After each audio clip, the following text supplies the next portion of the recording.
네, 우리 크리스마스 이브인데요. 인사하고 저 영상 보고 말씀하겠습니다. 옆에 분들 양옆에 메리 크리스마스, 메리 크리스마스. 네, 보곤 형제가 톡에 잘 올려주셨는데 메리는 기뻐하다, 축하하다, 크라이스트, 그리스도의 마스는 경배하다 이런 뜻입니다. 그래서 그리스도를 경배함을 기뻐합니다 이런 뜻입니다. 네, 우리 CBS 뉴스 한번 볼게요. 아기 예수 없는 성탄이라는 제목으로 나왔습니다. 네, 보겠습니다. 거리마다 성탄 트리가 불을 밝히면서 많은 분들이 성탄절을 기다리실 텐데요. 설레며 기다리는 성탄절에 예수 그리스도의 자리는 있을까요? 천수영 기자입니다. 성탄절이 보름 앞으로 다가왔습니다. 도심 곳곳에는 대형 성탄 트리가 등장하는 등 성탄절 분위기가 점차 무르익고 있습니다. 사람들은 성탄절에 어떤 것을 기대하고 있을까? 시민들에게 성탄절 하면 떠오르는 것이 무엇인지 물어봤습니다. 크리스마스 하면 혹시 어떤 게 떠오르나요? 산타, 루돌프요. 크리스마스 하면 트리가 생각이 나요. 성탄절을 예수 그리스도와 연관지어 생각하는 이들은 많지 않았습니다. 실제로 한 기독교 문화사역단체가 인터넷을 통해 일반 시민 199명을 대상으로 설문조사한 결과 성탄절에 예수님이 떠오른다는 응답자는 17%에 불과했습니다. 크리스마스 캐롤이란 답변이 전체 응답자의 33%로 가장 많았고 이어 산타클로스와 선물, 크리스마스 파티 순이었습니다. 성탄절의 의미에 대해서는 2명 중 1명꼴로 가족이나 연인과 함께 소중한 시간을 갖는 날로 여겼고 예수님의 생일이라는 답변은 8%에 그쳤습니다. 또 소외 이웃을 돕고 섬기는 날이란 답변이 24% 나와 낮은 곳으로 오신 그리스도의 사랑의 정신은 조금이나마 사회에 반영된 것으로 보입니다. 성탄절에 주로 하는 것으로는 교회 행사 참여와 공연 관람, 연인과의 데이트, 가족과의 시간 등의 순으로 조사됐습니다. 이번 설문조사를 진행한 펜머스 문화선교회는 성탄절의 주인공인 예수 그리스도가 점차 배제되고 있다며 성탄 문화를 위한 교회의 노력이 필요하다고 말했습니다. 일반인들은 성탄절과 예수님을 잘 연결시키지 못한다는 그런 결과를 저희가 볼 수 있었어요. 그래서 어떻게 하면 성탄절의 주인공인 예수님을 알릴 수 있을까? 그거에 대한 고민이 이제 최근 미국에서는 무신론자들이 성탄절에 교회 가지 말자는 캠페인을 벌여 적지 않은 논란이 됐습니다. 성탄의 문화 속에 예수 그리스도가 사라지고 있다는 우려에 현명한 대처가 필요해 보입니다. CBS 뉴스 천수연입니다. 네, 뉴스였습니다. 여기 예수님이 떠오르는 사람이 이제 17%고, 계속 대부분은 이제 가족하고 연인하고, 네, 계속 보니까 닫아주시기 바랍니다. 저기서 잘 안 보여서, 네. 여기를 보십시오. 가족과 연인하고 50%가 이제 보낸다고 합니다. 그나마 예수님 다음에 좀 좋은 게 사실 캐롤이거든요. 캐롤 중에는 흰 눈 사이로도 있지만 한일 중 땡땡땡도 있지만 사실은 이제 예전에는 캐롤이 그냥 정말 찬송가가 그냥 길거리에 상점에 그냥 이렇게 많이 나왔거든요. 그 캐롤 속에서. 근데 트리나 선물 산타는 계속 가는데요. 캐롤도 없어지고 있습니다. 예수님이 직접적인 것이 없어지고 그나마 이제 반반 정도 일반적인 뭐 산타 캐롤이랑 이제 크리스마스 예수님 캐롤이랑 이렇게 있던 것들이 이제 거의 다 사라지고 있습니다. 그래서 여러분 이것이 뭔가가 조작하고 있는 것 같지 않습니까? 예수님 생일인데 예수님 탄생하신 날에 예수님 탄생했다라는 얘기가 없습니다. 그래서 예수님이 주인공에서 점점 내가 주인공이 되고 내 즐거움을 찾는 주인공이 되는 것은 사단이 이 문화들을 전략적으로 바꿔가고 있다라는 것을 볼 수가 있습니다. 그래서 이제 크리스마스 이렇게 여러분 인터넷에 딱 치면요. 거의 다 나오는 것이 뭐 외로움, 데이트, 가족, 쇼핑, 선물, 산타, 뭐 게임 뭐 등등 뭐 영화 출시 이런 것들이 대부분의 검색어에 같이 나옵니다. 근데 나는 하나님의 뜻대로 그리스도를 보내고 있는가? 그런데 그리스도인들은 어떻게 하는가가 또 하나의 중요한 것인데 정말 사단의 뜻대로 내가 이 크리스마스를 보낼 것인가? 하나님에게 영광이 되어지는, 하늘에는 영광이요 땅에는 평화라고 했는데 나는 하나님께 영광이 되어지는 그런 크리스마스를 보내고 기대하는가 하는 것입니다. 여러분, 이 시대의 이 크리스마스 문화가 정상적이지 않습니다. 그리스도인들은 좀 생각을 하면서 살아야 되는데요. 도대체 이 매스컴에 나오는 이 시대의 크리스마스 문화는 정상인가? 그리고 이 시대의 교회가 크리스마스를 보내는 이 문화는 정상인가 비정상인가? 도대체 왜 이런 것인가? 어떻게 해야 되는 것인가? 우리가 좀 생각을 해야 됩니다. 못 모르고 이렇게 세상의 문화들을 교회가 너무나 많이 따라가는 것들을 볼 수가 있습니다. 그래서 그리스도인들에게조차도 설문조사를 하면 크게 다르지가 않다는 것이 더 문제입니다. 교회들마다 이제 크리스마스가 되면 대부분 하는 것이 이제 교회학교 발표회를 합니다. 저희 교회도 계속 어른들이 교회학교 발표회 하면 안 되냐 그럽니다. 근데 여러분, 이게 외형적인 목적은 성탄 축하 행사예요. 근데 내용으로 안에서 들어가다 보면은 거기에 온 사람들 중에 예수님을 경배하고 찬양하는 사람 거의 없습니다. 애들은 계속 떠들고 있고요. 왜냐하면 자기가 할 거, 좀 이따 할 거, 오직 이 생각밖에 없고, 자기 부모는 자기 애가 언제 나오나, 얼마나 잘하나, 어떻게 해야지 카메라에 잘 찍을까, 이 생각만 가득하지. 물론 앞에 찬송가 합니다. 앞에 목사님 나와서 잠깐 말씀을 전해. 아무도 안 듣습니다. 아무도 관심 없습니다. 정말 형식적인 것을 하고, 오직 자기 생각과 자기 생각, 그리고 자기 자랑, 그 멋있게 해가지고 사람들한테 오 잘했다 박수 받고 칭찬받고 기념으로 사진에 남겨가지고 카메라에 찍어가지고 우리의 자랑하는 거 외에는 관심이 없는, 말로는 예수님의 성탄 축하지만 사실상은 인간들의 즐거움과 자랑을 하는, 밖에 나가서 놀이기 뭐하니까 교회 안에서 내 자랑하고 교회 안에서 내 이름 높이고 내 즐거움을 추구하는 것, 그런 것들이 너무나 가득합니다. 그럼 교회가 그러는 사이에 세상은 너무나 참담합니다. 여러분, 정말 인터넷에서 뉴스란을 검색을 해보시면 기독교 계열의 신문 말고는 예수님의 탄생을 이야기하는 것은 단 한 권도 없습니다. 제가 전에 읽어드린 날인데 이렇습니다. 대표적인 글이에요. 뉴스입니다. 연인들의 날이라 불리우는 크리스마스. 이렇게 앞에 수식어가 붙습니다. 연인들의 날이라 불리워지는 크리스마스. 또 다른 데는 이제 연말을 알리는 크리스마스. 또 여러 가지 많이 있습니다. 이제 곧 연휴를 알리는 크리스마스. 등등의 앞에 있는 수식어가 안 붙기도 하고 붙기도 하는데 그 앞에 붙을 때 예수님이 탄생한 날이라고 하는 크리스마스라는, 그러니까 지나가는 말로 주제를 예수님 탄생하신 날이다, 예수님이 이렇게 오셨다, 이런 내용은 빼고요. 그냥 예수님이 탄생했다고 하는 이 크리스마스에는 이런 영화가 나왔다, 이런 공연이 있다, 이런 내용이 하나도 없습니다. 있으시면 저에게 제보를 해주시기 바랍니다. 제가 거의 한 300개 정도를 봤는데 하나도 없어요, 그런 말이. 다 다른, 없거나 수식어가 다르게 붙습니다. 그래서 이 뉴스도 연인들의 날이라고 합니다. 크리스마스는. 연인들의 날이라고 불리는 크리스마스가 어느새 다음 주로 다가왔다. 어떻게 하면 특별한 크리스마스를 보낼 수 있을지 고민하는 연인들을 위해 간단히 멋진 크리스마스를 준비할 수 있는 팁들을 소개해 본다. 첫째, 스마트폰 어플을 활용하는 방법이다. 둘째, 온라인의 크리스마스 계획전을 적극 이용한다. 셋째, 호텔 패키지를 활용한다. 네. 크리스마스가 왜 연인의 날인지 모르겠고요. 이게 그냥 사람이 쓴 게 아니라 정식 기사라니까요, 기자가. 그리고 더 의아한 건 부부들을 위해서 권면한 게 아니고 연인들을 위해서 호텔 패키지를 적극 추천하고 있다라는 거예요. 이게 그냥 우리가 아는 신문 뉴스입니다.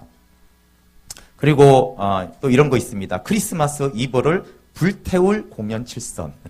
이브를 불태워야 된답니다. 그리고 공연을 하는데 정말 이게 여러 공연들이 온라인을 하는 거예요. 온라인. 그러니까 잠깐 밤에 공연하는 게 아니고 밤새도록 크리스마스 이브 때 불태우는 공연을 하는 내용들이 쭉 나와요. 근데 그 중에 하나가 블랙 크리스마스 파티에서 힙합회가 총출동하는데 24일 날 온라인을 한다는데 왜 블랙 크리스마스인지를 모르겠어요. 그 설명은 안 나오는데 블랙 크리스마스를 제가 찾아보니까 연쇄 살인을 다룬 공포 영화의 제목이에요. 여러분 크리스마스를 뉴스를 물론 중복되는 것도 하는데 한 200개에서 300개 정도를 찾아보면 크리스마스가 예수님이 탄생한 날이라고 소개한 유일한 뉴스는 153번째 CBS TV에서 나왔습니다. CBS 기독교 방송, 기독교 뉴스에 크리스마스를 맞아 풍성한 성탄 특집이 마련됐다라고 나온 게 있었습니다. 185번째 나온 것은 세계일보에서 나왔습니다. 이단인 통일교에서 크리스마스에 대한 기사를 썼습니다. 그래서 지나가는 글로도요, 정말 예수님이 탄생한 크리스마스라는 말이 진짜 없습니다. 정말 쇼핑, 여행, 선물, 데이트, 트리, 선행, 연예인, 날씨, 뭐 이런 걸로 가득합니다. 네, 오늘 비 왔잖아요, 그렇죠? 비가 올 수 있다라는 뉴스는 나왔습니다. 근데 예수님이라는 단어는 찾아볼 수가 없어요. 물론 메리 크리스마스라는 인사도 없습니다. 왜냐하면 그게 이제 그리스도를 아까 말한 대로 경배하고 기뻐한다라는 뜻이기 때문에 메리 크리스마스라는 단어도 나오지 않습니다. 그런데 이런 일들이 세상에만 가득한 것이 아니라 너무나 교회 안에 가득하다는 거예요. 제가 매년 소개하는 것이 이런 것이죠. 네, 자기야 우리 크리스마스 이브날 데이트하자. 왜? 예수님 생일이래. 이런 얼빠진 사람들이 교회 안에 너무 많다는 거예요. 자기야 우리 데이트하자. 왜? 문재인 대통령 생일이래. 아니 그런 정신 나간 사람이 어디 있습니까? 여러분 크리스마스 이브날 우리 밤새로 게임하고 놀자. 왜? 목사님 생일이래. 이런 얼빠진 사람이 어디 있어요, 그렇죠? 자기 생일도 아닌데 왜 제 생일에 여러분이 노시냔 말이에요. 왜 예수님 생일에 여러분이 게임을 하고 밤새도록 놀아야 되는지 그 연결성이 전혀 없잖아요. 그리고 심지어 가장 건전하다고 하지만 우리 가족 식사하자. 기독교인의 설문했을 때 성탄절을 어떻게 보내야 하는가 했을 때 1위가 48%가 가족과 함께 보내야 한다가 기독교인들의 설문조사예요. 굉장히 건전한 것 같죠. 이게 정상입니까? 그럼 제 생일에 왜 여러분이 가족 식사를 합니까? 이해가 안 되잖아요. 여러분 크리스마스를 어떻게 보내냐 했을 때 너무나 당연한 게 하나님께 영광이 되도록 보내야죠. 아니 크리스마스가 아니어도 그리스도인의 제 첫째 대면 계명은 그 소요의 문답이라는 곳에 하나님을 영화롭게 하고 영원히 그를 즐거워하는 거예요. 우리는 365일 주님을 영화롭게 하고 그분을 즐겁게 하는 날이 돼야 돼요. 근데 특별히 예수님이 이 땅에 나를 구원하기 위해서 오신 그 날을 어떻게 보내야겠습니까? 라고 했을 때 그리스도인의 대답이 아니 평일에도 월요일날 어떻게 보내야겠습니까? 그러면 오직 하나님께 영광을 돌리고 그분을 즐거워해야죠. 이렇게 대답해야 정상인데 그냥 이제 크리스마스를 대면서 어떻게 보낼 생각입니까? 그러는데 저희 가족들하고 식사해야죠. 아니 이게 무슨 말입니까? 이게 근데 안타깝게도 많은 그리스도인들이 크리스마스를 건전하게 보낸다고 생각하는 거예요. 건전하긴 하죠. 하나님이 전혀 기뻐하지 않는 건전한. 하나님이 나는 내 아들을 너한테 선물로 보냈는데 너는 나한테 보내는 게 하나도 없고 너는 내 아들 받아먹고 이 가족들만 챙기고 그렇게 단란하게 살겠다라는 것이냐. 그렇게 하는 것이에요. 그럼 하나님께 영광이 돌리고 하나님께 영광이 되게 하여서 가족들하고 식사를 해야죠. 하나님이 가정을 주셨으니까. 근데 이제 이렇게 설문조사하는 사람들의 의도가 그런 게 아닌 거예요. 하나님이 주신 은혜가 감사하고 한 해가 감사하고 구원이 감사하고 가정이 감사하고 그래서 그런 의미가 아니고 그냥 우리끼리 단란한 시간, 행복한 시간, 맛있는 거 먹는 시간 그런 것을 보내겠다라는 의도가 아닙니까? 네. 그리고 하나님께 영광을 돌리고 선물도 주고 받는 거 괜찮고 어려운 사람 돕는 것도 괜찮고 가족들과 식사하는 것도 괜찮지만 이것이 기독교지고 영적이라고 생각하는 것이 세상 사람들이 생각하는 가족들과 연인들과 공연 보고 즐기고 이런 거 하고 기독교인들의 생각이 전혀 다르지가 않습니다. 제가 늘 권면하는 것은 크리스마스니까 그렇게 하지 말고 시간이 맞으니까 그날 만나는 건 이해가 돼요. 공휴일이니까 만나는 것은 이해가 되는데 크리스마스라서 그렇게 하는 거는 이상한 것이죠. 정말 이 시대가 근데 왜 크리스마스를 두고 하필 이럴까요? 여러분 크리스마스와 관련된 굉장히 큰 이슈 중에 하나는 돈하고 흥행이나 노는 건데요. 그 배경에는 외로움이 깔려 있습니다. 안 외로우면 왜 그렇게 굳이 가족들하고 모이려고 그러고 왜 그렇게 데이트를 하려고 그러고 왜 그렇게 쇼핑을 하려고 그러고 그렇죠? 뭔가 특별한 이벤트를 자꾸 하려고 할까요?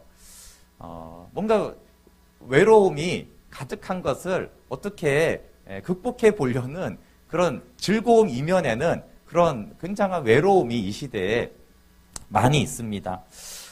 지난주에 아이돌 그룹 샤이니의 리더인 종현이 자살하고 유서를 남긴 사건이 있었어요. 어른들은 관심이 없는데 청소년들과 청년들은 깜짝 놀라고 뉴스에서도 굉장히 많은 분량을 다루었습니다. 그런데 그 내용이 그냥 그 친구가 그냥 죽었구나 그렇게 끝나지 않고 그게 꼭 이 시대 사람들의 마음을 얘기하는 것 같았어요. 이 시대 사람들의 많은 마음을 적나라하게 좀 드러내서 그래서 많은 사람들이 이제 공감하고 그 팬들이나 이제 청년들이나 청소년들은 굉장히 충격을 받고 울기도 하고 그러는데 그 내용 중에 간단하게 유서 중에 이렇습니다. 내용이 난 속에서부터 고장났다. 천천히 날 갉아먹던 우울은 결국 날 집어삼켰고 난 그걸 이길 수 없었다. 나는 날 미워했다. 난 도망치고 싶었다. 나에게서 너에게서 눈치채 주길 바랬지만 아무도 몰랐다. 왜 힘든지를 찾으라니 몇 번이나 얘기해 줬잖아. 왜 내가 힘든지. 그걸로는 이만큼 힘들면 안 되는 거야? 더 구체적인 드라마가 있어야 하는 거야? 좀 더 사연이 있었으면 하는 거야? 이미 이야기했잖아. 혹시 흘려들은 거 아니야? 네, 여기 이 친구가 말하는 거에는 두 가지가 있어요. 하나는 내가 나를 미워한 거. 그리고 하나는 지독한 외로움이에요. 나는 나를 미워했다. 나는 도망치고 싶었다. 나에게서 너에게서. 그리고 이제 외로움에 대해서 이렇게 말해주고 있죠. 눈치채 주길 바랬지만 아무도 몰랐다. 몇 번이나 얘기를 해줬잖아. 흘려들은 거야. 네, 외로운 시대를 반영하는 거죠. 근데 사람들이 이제 놀란 이유는 왜냐하면 이 친구가 외롭지 않을 거라고 생각했기 때문에 그래요. 산속에 은두하거나 왕따가 아니었고 대단한 인기를 누렸고 천재 예술가라는 평판을 들었었고 수많은 팬들이 있었고 그는 스타였고 돈과 명예를 이미 가진 친구였는데 이렇게 이야기하고 아무도 내 얘기를 들어주지 않고 내 말을 이해해주지 않고 아무도 없었다라고 말하고 그리고 그렇게 자기가 탁월한 능력을 가지고 있는데 사실 젊은 나이에 이미 완전히 뜨고 성공한 거잖아요. 근데 내가 나를 미워했다라는 그런 것들이 이제 사람들이 의아하고 놀란 것이죠. 그런데 이 종현이라는 친구는 고통 속에 자기가 살았다고 합니다. 들어줄 사람이 없는 거죠. 들어주지만 눈치채지 못하는 거죠. 그 말은 여러분 우리가 듣는다라고 말할 때 하나님도 마찬가지야. 들어라 이스라엘아 이렇게 말할 때 이 음파로 들으라는 게 아닙니다. 오늘도 제가 말씀을 할 때 여러분 귀로 듣는 걸 듣는 게 아니죠. 마음으로 듣는 걸 듣는 건데 아무도 그 친구를 마음으로 그 말을 들어준 사람이 없다는 거예요. 수많은 팬들이 있지만 그 친구가 하는 말 뭐라 힘들어 우울해 그럼 어떻게 해요? 아 그래 이해해 더 잘 살면 돼 이렇게 하는 거죠. 그냥 흘겨듣고 가볍게 듣고 그냥 한번 위로해주면 된다고 생각하고 너는 훌륭하니까 더 잘하면 될 거야. 금방 일어나겠지. 일어설 수 있어. 사실 이런 말은 여러분 우울증 걸린 사람한테 쓸데없는 말입니다. 아무도 눈치채지 못하고 아무도 이제 그 마음을 알아주지 않았다라는 것들을 말하는 거고요. 근데 마리아는 그 목자들이 와서 얘기했을 때 마리아는 이렇게 되어 있어요. 사람들은 목자들이 한 말을 다 듣고 예수님 탄생에 대해서 놀랍게 여기고 마리아는 그 말을 마음에 새기고 생각했더라 이렇게 돼 있어요. 차이가 있죠. 어떤 말을 듣고 오 신기한데 이렇게 끝나는 사람이 있고 예수님을 탄생의 통로가 된 마리아는 그 말을 마음에 새기고 생각했더라.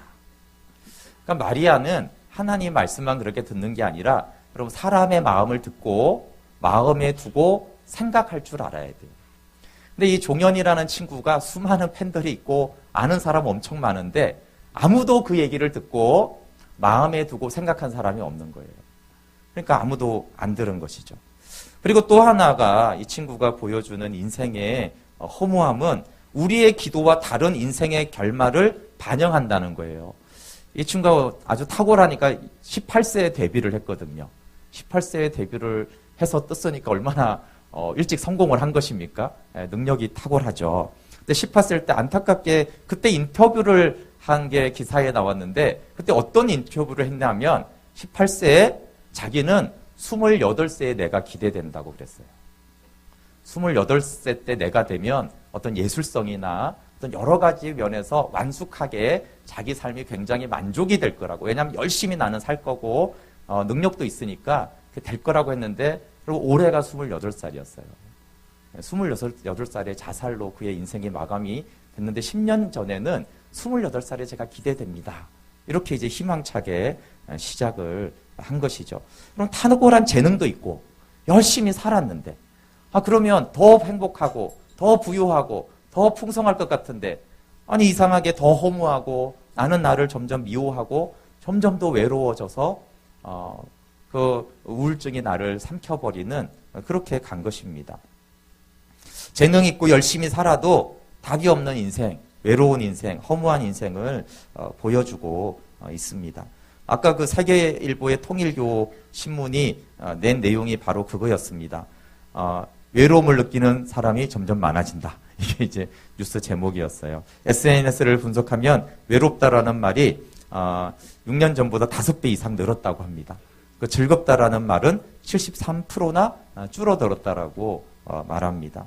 여러분 이 시대에 가장 필요한 것이 경제 문제도 참 매년 중요하지만 안타까운 거는 이 세상이 이렇게 어떤 친구가 자살하고 그럴 때만 이런 걸 얘기하지 거의 1년 내내 온통 경제 문제를 다루면서 이 관계나 공동체 문제를 별로 다루지 않아요. 근데 그 종현이라는 친구를 보면 경제 문제가 아니고 스타 문제도 아니고 능력 문제도 아니고 이 외로움의 문제거든요. 관계가 안 되는 문제가 있었습니다. 경제 문제는 항상 중요하죠. 경제 행복 지수와도 참 연관이 깊습니다. 그런데 더 중요한 것이 공동체가 잘 형성된 사회에서는요. 감기나 심장마비나 뇌졸중이나 암이나 우울증이 확연하게 줄어든다고 합니다. 우리나라의 사회 구성원, 우리나라의 이 사회 구성원이 서로 돕고 지지하는 상호 지지도를 조사했는데 OECD 국가 중에서 10점 만점인데요. 우리나라의 사회 지지도 점수가 0.2점이랍니다. 최하위, 아니 0.2점이 점수입니까? 그럼 다 그렇게 나온 게 아니에요. 교육에 대해서 우리나라의 점수가요 8.0이 나왔어요. 10점 만점에. 그리고 일자리에 대해서는 7.7점이 나와요. 7.7. 그런데 공경에 처할 때 당신은 의존할 사람이 있느냐? 0.2점. 이렇게 나왔어요. 그러니까 교육이나 일자리나 경제나 사회 안전망, 우리나라가 참 안전하잖아요. 이런 것들은 점수가 꽤 높아요. 근데 내가 어려움에 처할 때 내가 정말 의지하고 도움을 요청할 사람이 있느냐라는 점수가요 0.2점이에요. 그냥 2점도 아니고 그 최하위. 우리나라가 얼마나 내가 위기에 처할 때 나를 도와줄 수 있는 실질적인 사람이 없다라는 사회 속에서 살아가는 거죠.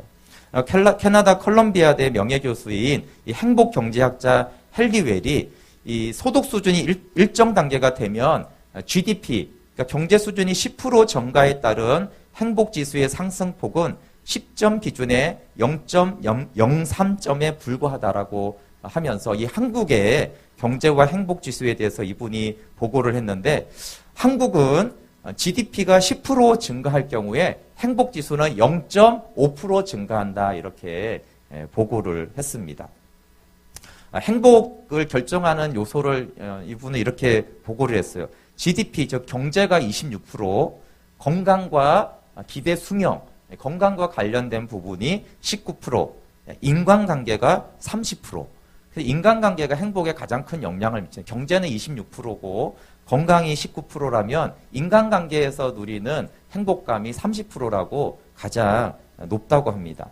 근데 이제 한국의 경제 수준과 여러 가지를 생각했을 때 한국에서 GDP가 한국에서 만약에 내가 없는 사람이 내가 의지할 사람이 생겼습니다.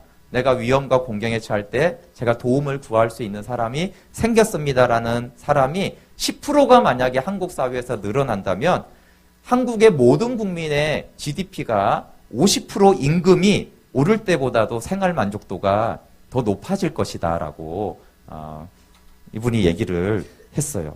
그럼 한국의 사회에는 경제 문제도 심각하지만 가장 심각한 문제는 관계 문제입니다. 외로움의 문제예요. 내가 어려움에 처할 때 정말 나를 실질적으로 도와줄 사람이 있는가? 내가 도움을 요청할 사람이 있는가? 그것이 없이는 비록 경제가 안정이 되고 또 내가 건강하다고 할지라도 굉장히 내가 행복하지 않고 외롭고 고독하고 심지어 이제 불행해서 죽고 싶은 그런 단계까지도 얼마든지 갈 수가 있습니다. 근데 예수님이 오늘도 예배 시작할 때 말했지만 마국간에 말구유에 찾아오셨다라는 것은 예수님이 이 외로움과 어둠에 있는 이들을 찾아오셨다라는 것입니다. 이사야가 이제 예수님이 처녀를 통해서 임마누엘로 오실 것을 말씀하셨는데 그때 시대가 굉장히 암울하고 어두운 시대였습니다. 그때 이사야가 이제 이 임마누엘을 말씀할 때 유다왕 아하스 시대였는데요. 그때 위에 있는 북이스라엘과는 유다가 굉장히 전쟁을 했지만 그래도 형제 한 민족이었잖아요. 그런데 이제 이 북이스라엘과 더 위에 있는 아람 나라가 동맹을 해서 유다를 치겠다라는 이런 암울한 소식이 있는 때였고 아하스 왕은 하나님을 의지하지 않고 아수르를 의지하려고 하는 그런 믿음이 전혀 없는 이사야가 홀로 믿어야 하는 그런 암울한 시대 때 하나님이 이사야서 7장 14절에 주께서 친히 징조를 너희에게 주실 것이라 보라 처녀가 잉태하여 아들을 낳을 것이요 그의 이름을 임마누엘이라. 임마누엘은 하나님이 우리와 함께 하신다잖아요. 그렇죠? 그 믿음 없고 암울한 시대에 내가 너희와 함께 하겠다라는 말씀이 주어졌습니다. 예수님이 탄생한 시대도 비슷합니다. 예수님이 역사 가운데 참 많은 역사 가운데 오실 수 있었는데 다윗과 솔로몬 시대처럼 번영하고 강국일 때 오지 않으셨고요. 2000년 전에 오실 때는 우리가 잘 알죠. 로마의 사실 식민지였습니다.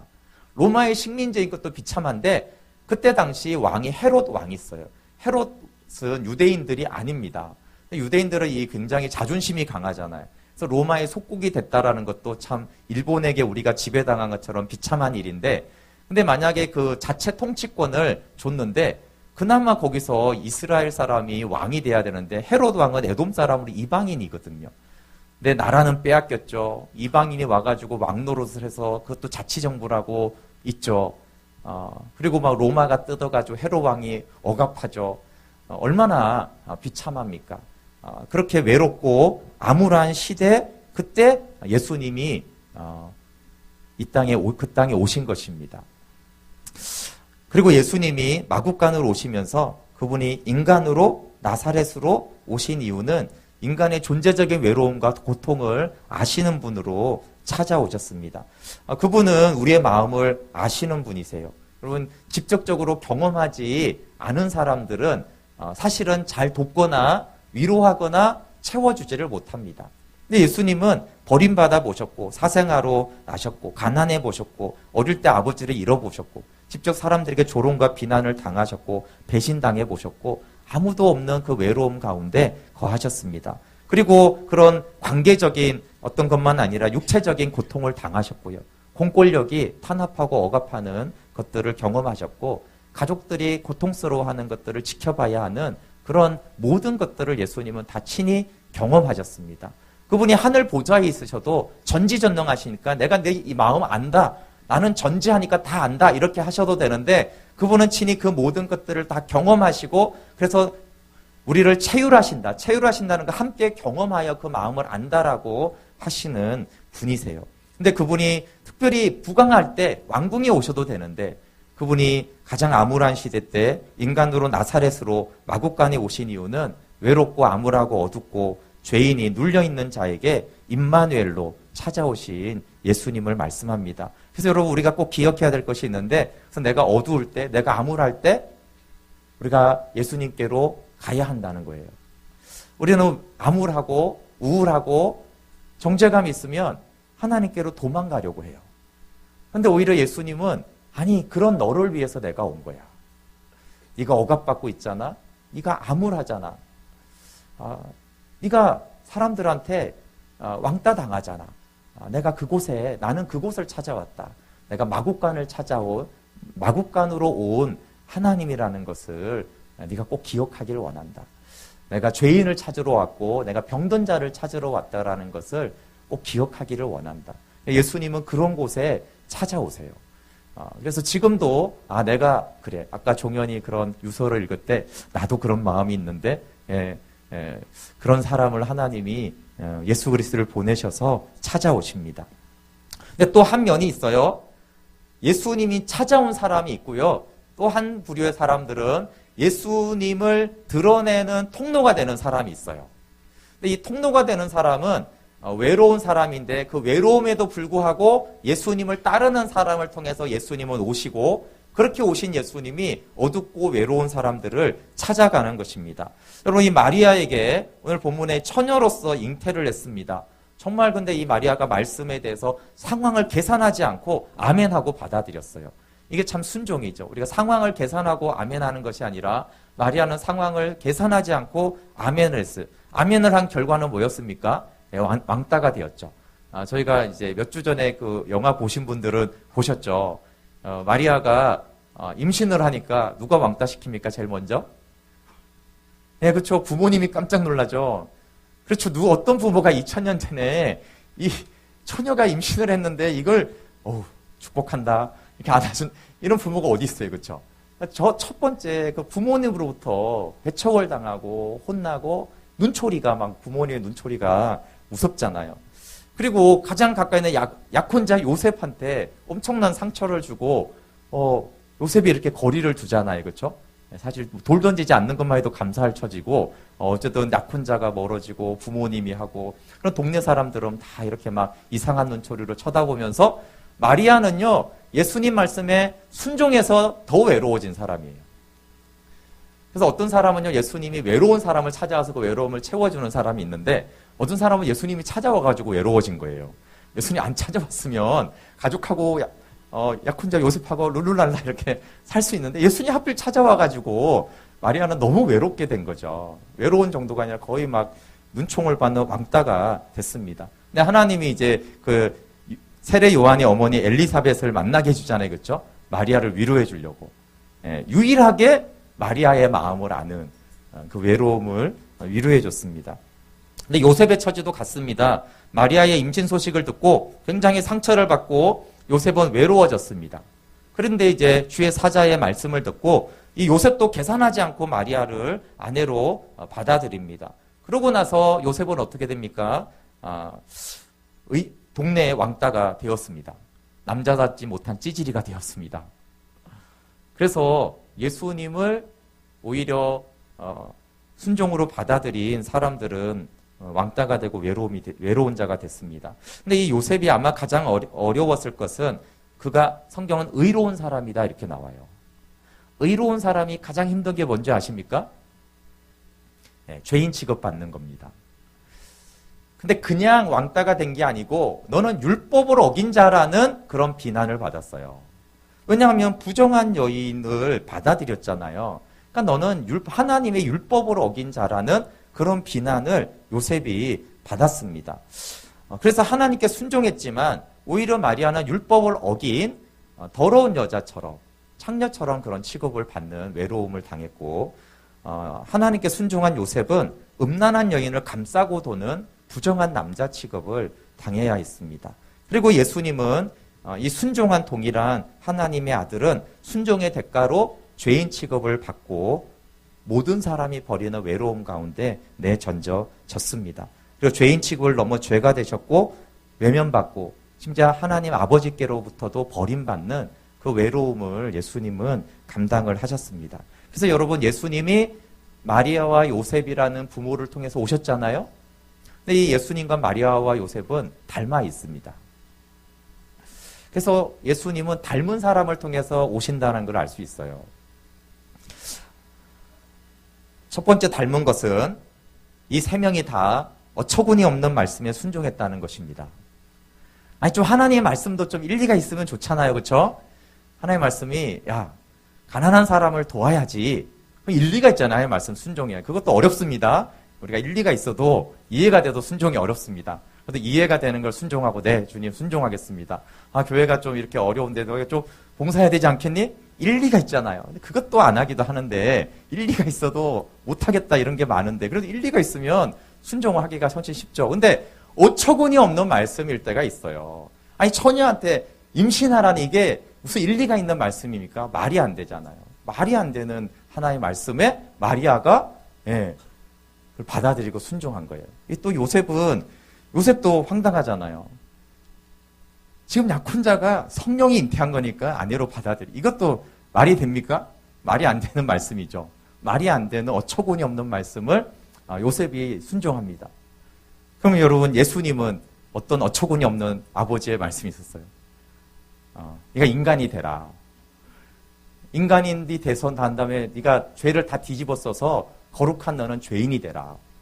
그리고 십자가에 처참하게 못 박혀 죽어라. 이게 무슨 말이 되는 순종입니까? 좀 말이 돼야지 하나의 말씀도 말이 되는 게 있고 말이 안 되는 것이 우리의 상식에. 근데 이 세 사람이 다 말이 안 되는 하나의 말씀에 순종한 사람입니다. 그리고 말이 안 되는 말씀에 순종을 했으면 어떻게 돼야겠어요? 환대를 받아야 될 거 아니에요. 동일하게 말이 안 되는 말씀에 순종을 했는데 홀대를 받아요. 아까 말한 대로 다 외면당하고 왕따 당하고 죄인 취급을 당하는 것이 이 세 사람이 당한 동일한 것입니다. 물론 그 결국은 하나님이 모든 사람 위에 가장 높은 이름을 예수님께 주셨고 마리아와 요셉도 성경에 가장 경건한 하나님의 사람으로 하나님이 높이셨지만 그거는 시간이 많이 지난 다음의 일이고 처음에 당면한 것은 순종했는데 외롭고 순종했는데 핍박받고 순종했는데 오해받고 이런 일들을 다 감당을 했습니다. 그래서 여러분, 예수님이 오는 통로가 되는 사람은 외로움과 오해를 감당하고 순종하는 사람입니다. 순종이 오히려 상처와 오해가 되어도 십자가를 받아들이는 자를 통해 주님이 드러나십니다. 예수님을 닮은 사람, 자기를 부인하고 십자가를 지는 자를 통해서 예수님은 오세요. 그래서 여러분, 우리가 죄인 되면 예수님을 받아들이세요. 근데 나를 통해 예수님이 증거되고 드러나길 원하면은 우리는 그 외로움의 처지로 들어가는 순종을 해야 되는 것입니다. 모든 사람이 하나님을 떠나도 외롭지만 하나님께 순종하는 사람을 통해서 예수님은 오십니다. 네, 잠깐 동영상 하나를 좀 더 보도록 하겠습니다. 오늘 밤 10시에 저희가 이제 성탄의 밤을 하는데요. 네, 보여주세요. 어느 교회에 아이들이 하는 건데 어른들이 다 썼겠죠? 어른들이 아이들한테 크리스마스를 가르치는 영상이에요. 천사가 마리아에게 나타났을 때 마리아는 아주 무섭습니다. 그는 가브리엘이라는 남자 천사였습니다. 그는 날개가 있었고 전부 흰색이었습니다. 천사는 그녀에게 아주 특별한 아기를 낳을 것인데 바로 하나님의 아들이라고 말했습니다. 그녀는 기쁘기도 했지만 조금 무섭기도 했습니다. 그녀는 내가 하나님의 아들을 낳는다니 하며 기뻐했지만 한편으로는 난 결혼도 안 했는데 라며 걱정도 했습니다. 요셉은 목수였습니다. 마리아는 요셉에게 예수라는 이름의 아기를 낳을 것인데 이 아기는 하나님의 아들이라고 말했습니다. 그러자 요셉은 뭐라고 하며 놀랐습니다. 그리고 요셉은 꿈에서 순사를 보았습니다. 요셉은 아주 놀랐습니다. 그들은 나귀를 타고 베들레헴으로 갔습니다. 그녀는 뱃속에 아기가 있었고 몸무게도 무거웠습니다. 그들은 마리아가 아기를 낳을 수 있는 곳을 찾아야 했습니다. 그리고 마을 전체를 돌아다녔습니다.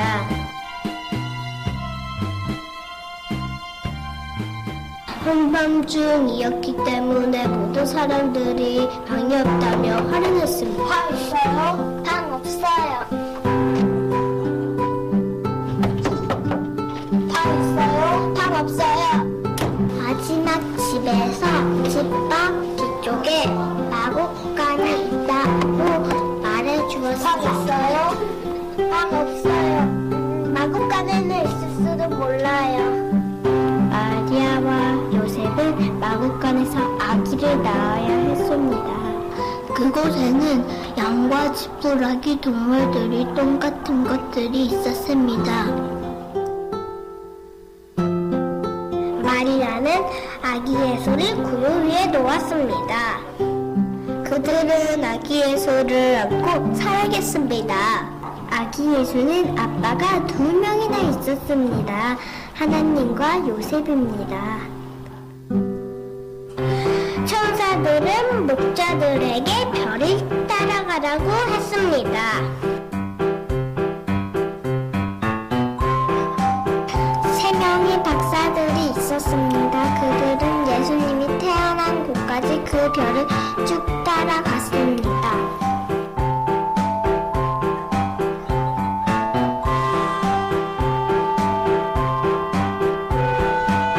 그들은 거기에 도착해서 선물을 주었습니다.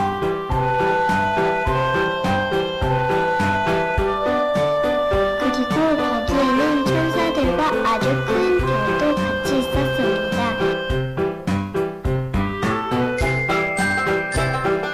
그리고 파티가 열렸습니다.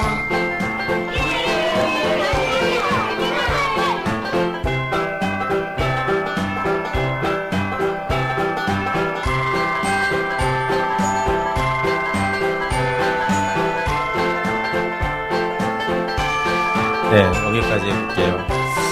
여러분, 이거를 왜 보여주는지 아시겠어요? 계속 거기에 보지 마시고 여기로 보시라고요. 이걸 보고 감동을 받았다 이런 분 계시면 회개하시기 바랍니다. 제가 이걸 보여드린 거는 제가 처음에 보고 저도 굉장히 잘 만들었다. 왜냐하면 아이들이 하는 거니까 디테일하게 하긴 어려우니까 굉장히 유머스럽게 그러나 잘했다라는 생각이 들었어요. 물론 근데 사소한 오류가 있습니다. 여러분, 목자들은 별을 안 따라갔습니다. 이 사람이 아이들이 아니고 이걸 쓴 사람이 성경을 모르는 사람이에요. 굉장한 에너지와 열정을 가지고 이거 중요한 이 소품 장난 아니잖아요. 굉장한 열정과 에너지는 있는데 성경을 잘 모르고 하나님의 마음을 잘 모르는 사람이에요. 그거를 제가 보여주려고 한 거예요. 치명적인 오류가 여기 있습니다. 어떻게 끝나죠? 마지막에 파티가 열렸다 이렇게 끝납니다. 그래서 제가 2분 45초까지 딱 하고 그냥 동영상이 끝났으면 야 정말 잘 만들었다 이렇게 했을 거예요. 근데 점점 내용이 좀 이상해지더라고요. 처음에 잘 가다가 갑자기 왜 목자가 왜 별을 따라가지 이런 이상한 게 있더니 여러분 이게 예수님 생일 파티한 느낌이 들어요. 성경에 나와 있는 하나님께 찬양과 경배를 드리는 것이 파티로 표현된 것 같아요. 그런 분위기 아니잖아요. 그렇죠? 예수님이 주인공이 아니잖아요. 예수님은 잠깐 나오고 그러니까 곧 예수님 딱 나올 때까지 끊었으면 예수님이 탄생하셨구나 그러는데 예수님이 주인공이 아닙니다. 예수님은 혼자 강보에 누워놓고 지네들끼리 노는 겁니다. 불 꺼놓고. 애기가 불 꺼놓고 얼마나 무섭겠어요. 지네들 즐겁다라고 이제 막 야광 들고 이렇게 노는 거예요. 떠들면서. 이 아이들에게 크리스마스가 어떻게 기억이 될까요? 크리스마스는 2가지로 기억이 될 거예요. 한 가지 긍정적인 예수님이 탄생했다는 거고요. 2번째는 파티죠. 네. 예수님은 탄생하셨고, 근데 저쪽에 앉아 계시면 되시고, 누워 계시면 되시고, 이제 우리끼리 파티하는 날, 우리 즐겁게 노는 날, 춤추는 날, 그런 날로 기억이 됩니다. 기분 내는 날이죠. 이게 여러분 세상에서가 아니라 안타깝게 교회 안에서 아이들에게 마음은 예수님을 탄생을 크리스마스를 가르치고 싶은데 결과물들은 이렇게 나오는 것입니다. 근데 제가 이 교회를 비난하는 게 아니고요. 수많은 교회가 이렇게 됩니다. 제가 이걸 보여드린 이유는 저희의 성탄의 밤이 이렇게 되지 않기를 바랍니다. 여러분 계속 그게 아니라고 그래도 사람들은 자꾸 이런 것들을 만들면 자꾸 자기를 드러내고 자기가 주인공이 되고 사람을 즐겁게 하는데 이렇게 가게 돼요. 저는 이걸 만든 분의 의도가 나쁘다고 전혀 생각하지 않아요. 너무나 선한 마음으로 했지만 가다 보면 저렇게 됩니다. 아까 말씀드린 교회학교 발표회 다 시작은 우리 크리스마스니까 주님 오신 날이니까 시작하는데 하다 보면 다 자기 자랑, 자기 자식 자랑, 자기 자랑 뭐 그런 웃고 즐기는 것으로 다 끝나버리는 것이 인생의 연약함이에요. 여러분 성탄절과 성탄의 밤의 목적은 크리스마스의 주인공이 예수님이라는 거예요. 예수님이 주인공입니다. 예수님에게 찬양과 경배를 드리고 그분의 나심을 감사하고, 물론 외로운 사람은 예수님을 받아들이고, 그러나 예수님을 드러내고 싶은 사람은 여러분 이 크리스마스를 외롭게 보내셔야 돼요. 어떻게, 왜요? 주님을 나는 증거하기 위해서 이 외로움을 감당하리라. 주여 저에게 외로움을 주셔서 그리스도가 드러나게 해주십시오. 이런 사람들이 있어야지 그게 진짜로 예수 그리스도를 믿고 따르는 사람들이 맞는 그리스도인입니다. 그래서 예수님 생일 축하를 위한 발표회 때 자녀들 장기자랑하고 내 장기자랑하는 것이 아닌 것을 꼭 기억해 주시기 바라요. 그럼 주의 자녀들이 서로 기뻐하고 웃고 축복하는 것은 하나님이 기뻐하는 것입니다. 그러니까 그런 걸 하지 말라는 것이 아니에요. 그러나 우리의 그 모든 것 속에 예수님 때문에 우리가 이렇게 즐거운 시간을 가지는구나. 예수님 때문에 우리가 이렇게 서로 축복할 수가 있구나. 예수님 때문에 저 집사님 저런 코미디도 내가 보는구나. 예수님 생일이 아니었으면 저런 것도 내가 안 될 텐데, 그렇게 늘 예수님으로 인하여서 오는 것으로 받아야 됩니다. 여러분 이렇게 준비하고 연습을 하실 때 내 즐거움을 위해서 자꾸 하려고 하면 자꾸 내 주장을 하고 내 욕심을 부립니다. 한쪽 사람은 너무 열심히 하려고 하고 안쪽 사람은 무관심하죠. 왜냐하면 다 내 즐거움이니까 내가 하고 싶은 사람은 열심을 낼 것이고 내가 아는 사람은 내 즐거움을 위해서 나는 안 하려고 할 것입니다. 그리고 이제 갈등이 일어나겠죠. 자기가 다 주인공으로 크리스마스를 맞이하는 모습입니다. 그럼 죄인된 우리를 찾아오신 예수님이 그런 모습을 보시면 얼마나 마음이 아프시겠습니까? 우리가 모이면서 연습하면서 겸손의 예수님의 마음을 품기를 원합니다. 늘 1년 우리가 그렇게 살지만 이때만은 내가 마국간으로 내려갈 수 있는 겸손함이 나에게 있기를 원합니다. 그래서 주님이 드러날 수 있다면 그것으로 감사할 수 있기 원합니다. 그럼 마리아와 요셉이 감당한 그 수치와 왕따와 모욕에 비하면 우리는 정말 아무것도 아닌 거잖아요. 우리가 메리 크리스마스라고 세상에 외쳐서 누군가가 흘겨본다고 해도 사실 그들이 받은 것에 비해서는 아무것도 아닙니다. 그래서 우리를 통해 예수님이 드러나고 예수님이 영광받기를 원하면 여러분 기도하고 누군가를 초대할 때 또 성탄의 밤에 할 때 외로움과 오해를 감당하고 순종하는 성탄의 밤이 되기를 원합니다. 그러면 그곳에는 항상 주님이 드러나고 주님이 나타나십니다. 순종했는데 오히려 오해받고 왕따가 되어도 주님은 더 한 곳에 오셨는데, 그리고 마리아와 요셉과 같은 사람은 훨씬 더 큰 오해와 모욕을 감당했는데 주님 저를 통해서 조금이라도 그리스도가 드러나기를 원합니다. 네, 그래서 성탄의 밤에 저희가 예수님 생일이기 때문에 주인공이신 예수님도 높이지만 예수님이 가장 기뻐하는 일이 뭘까? 그 중에 당연히 하나가 구원받는 영혼들이 있는 것입니다. 그래서 제가 성탄절이 되어지면 VIP 초청잔치도 함께 겸해서 하게 됩니다. 여러분 예수님 외롭고 고되고 고통받고 정죄당하고 암울하고 외로운 사람을 찾아오셨으니까 그런 분들 기도하시면서 함께 오라고 초대하시기 바랍니다. 한국교회의 성탄절은 믿지 않는 분들도 교회를 한번 와보는 날이었습니다. 그런데 여러분 이렇게 많은 사람들이 이렇게 예수님 믿는 걸 얘기하는 한 과정에서 내가 그 어릴 때 성탄절 때 한번 가봤다. 그때 가서 믿은 게 아니고요. 그때 가봤다라는 게 근데 나중에 구원의 한 그 지점이 됩니다. 그래서 여러분 오늘 와서 예수님을 영접하고 회심을 하는 것도 큰 은혜입니다. 만약에 그렇지 않아도 그냥 한번 와서 교회 예수님 얘기 듣고 복음 듣고 그게 오늘은 흘겨 지나갈지 모르지만 그것이 주님이 구원하는 귀한 통로가 돼요. 그래서 과거에는 부활절 때 성탄절 때 이렇게 교회 한번 마을 사람들 초대하고 온 것이 그냥이 아니었고 그것이 굉장히 중요한 하나님의 구원의 통로가 되었습니다. 저희가 이제 그거를 좀 회복하자라는 거거든요.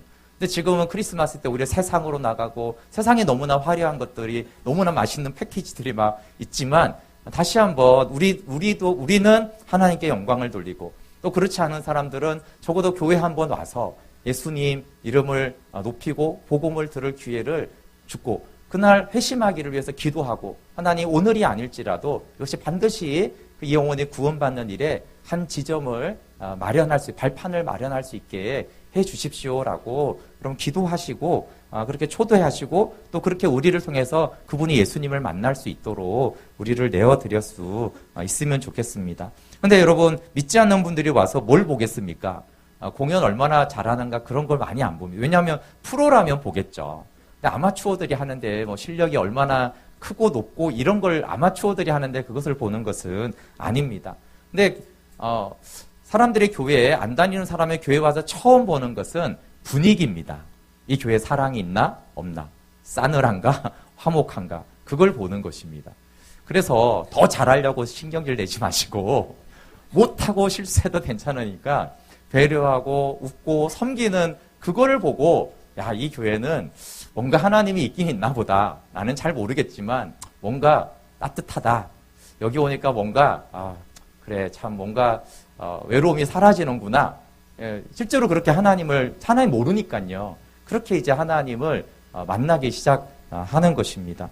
그리고 이제 더 중요한 것은 저들이 기뻐하는구나. 근데 왜 기뻐할까? 그게 예수님 때문에 기뻐하는 것 같다라는 마음이 생길 때 정말 결정적으로 마음 문을 열고 그 다음에 복음을 들을 때 복음이 그 마음 안에 심겨집니다. 그래서 중요한 거는 공연을 잘하고 내 자랑하고 이러면은 아이고 꼴값들 하고 있네. 그리고 짜증냅니다. 이 화목함이 있고 뭔가 어설프고 실수는 하는데 기쁨이 있어요. 그러면 사랑이 있고 저게 아마 예수라는 사람을 믿어서 온 기쁨인가 보구나. 그런 것들이 이제 VIP들의 마음을 열고 예수님께 더 가까이 나아가게 하는 것이지, 여러분의 엄청난 실력을 그거 해가지고 감동시키려면 여러분 안 됩니다. 1년 내내 연수하고 와도 안 됩니다. 네, 우리 비유가 떠도 잘 안 되잖아요, 그거는.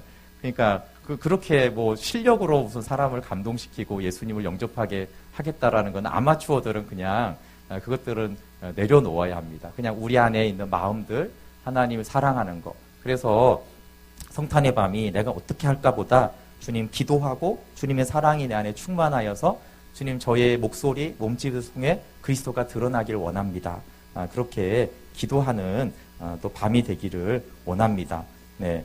성탄절에 그렇게 불야성을 이루고 세상이 화려해도요, 외롭게 TV 앞에 앉아있을 사람이 참 많습니다. 공허한 사람, 외로운 사람 많이 있습니다. 그래서 예수님의 생일 파티에 초대해서, 그리고 아마 1년 중에 가장 거부감 없이 교회 가자라고 말할 수 있는 날이 크리스마스 이브 날이라고 생각이 돼요. 그래서 기도하시고 용기를 내셔서 같이 가자고 이렇게 하시고, 또 그 영혼을 위해서 뒤에서 기도하시면서, 그래서 예수님께는 영광이 되고 이 땅에는 정말 평화로다. 그게 이제 예수님 다신 날에 선포한 말씀인데, 우리 하나님께는 영광을 돌리고 주님 이 땅에는 평화가 우리 안에 믿는 자들에게도 믿지 않는 자들에게도 하나님의 평화가 전달되어지는 크리스마스가 되기를 원합니다. 네, 우리 함께 찬양하고 좀 기도하겠습니다.